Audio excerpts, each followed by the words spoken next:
Most vets give up after the first denial, and that's the saddest part about this whole thing, because a denial is information. It's not the final verdict. You can use that to improve your claim and have a successful outcome.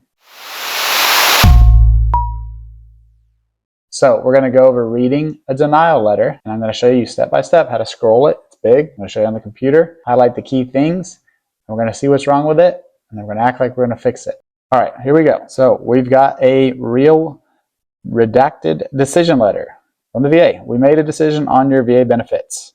Dear so-and-so. I'm going to skip some of this, but you can see your benefit information. Service connection for tinnitus is granted with an evaluation of 10% effective, blah, blah, blah. Service connection for hearing loss is denied. That's a key piece. Service connection for low back condition is denied. That's another key piece. So that's what we're going to be looking for. Your combined rating evaluation is only 10% here because you only got the tinnitus. So let's scroll down. There are a lot of pages in these letters. Okay, so generally you'll scroll past all of this initial section until you get to what appears to be a letterhead from the VA, which starts the real letter. So let's go down, and we should be here now. So Department of Veteran Affairs, here we go. Rating decision, there's the introduction. Your records reflect that you are a veteran of the Gulf War era. That's important for presumptives via the PACT Act. So you can get on the website, look at the tools page, and use the secondary and or PACT Act presumptive tools to see what you qualify for as a Gulf War era veteran. There are some other ones. Let's keep going. So decision right here. Service connection for tinnitus is granted. We read that above. Let's get to the good stuff. Service connection for hearing loss is denied. Service connection for low back is denied. The evidence. Let's go down. We are going to touch on this tinnitus because there's some good points in here. So let's see. Single evaluation for recurrent tinnitus is assigned. All right. Here we go. This is a denial for the hearing loss. Service connection for bilateral hearing loss is denied because there's no evidence that you currently have hearing loss for VA purposes.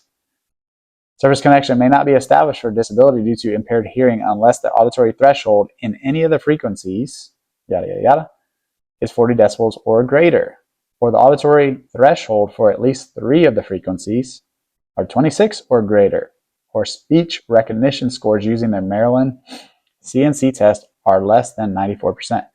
So it literally spelled out the criteria that they're looking for in the tests. Keep going down. There are no audiometric findings in your service treatment records that meet the above requirements. That means there was no evidence in my actual records.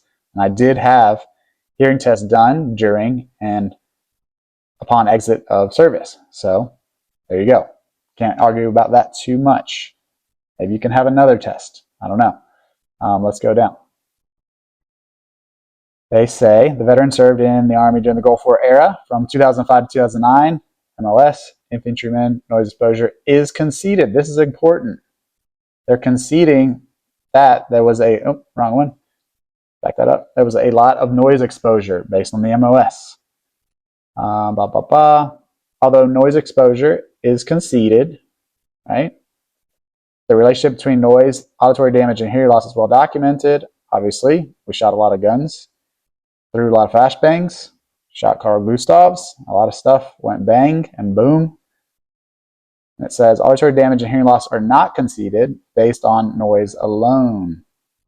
So, today's examination, the veteran's hearing is within normal limits. Therefore, is less likely, this is key language, therefore it is less likely as not that their hearing is due to military noise exposure or acoustic trauma.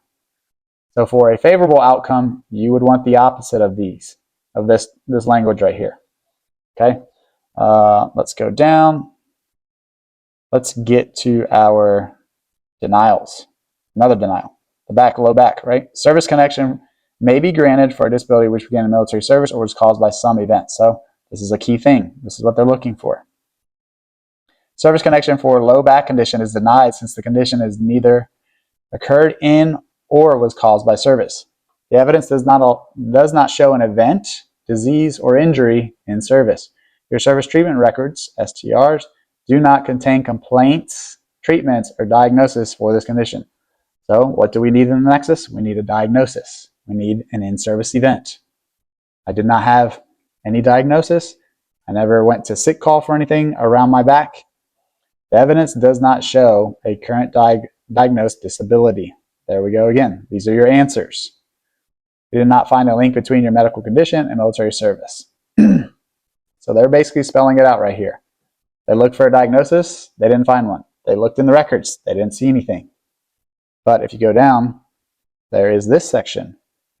Favorable findings identified in this decision. Participation in a toxic exposure risk activity, you'll see that language a lot, is conceded. So they admit. The evidence shows that a qualifying event, injury, or disease had its onset during your service. The DD Form 214 shows you received a parachutist badge. Just like they said, hey, you're in the infantry, we concede hearing loss.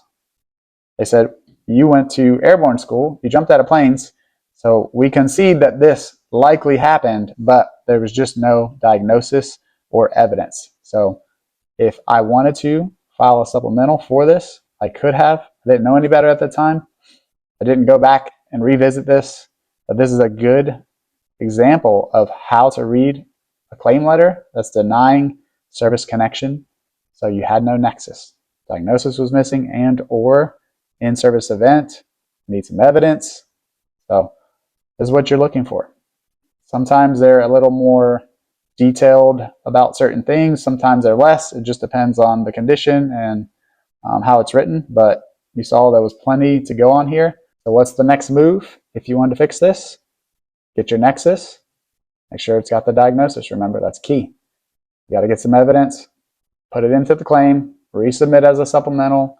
If you feel like it was in error, you can submit a higher level review. If you want a straight look at where your current claim is, check out the link in my bio. You can schedule a free 15-minute call. No pressure. I'll just talk to you about what you got, and I'll give you a straight answer if it's a good fit.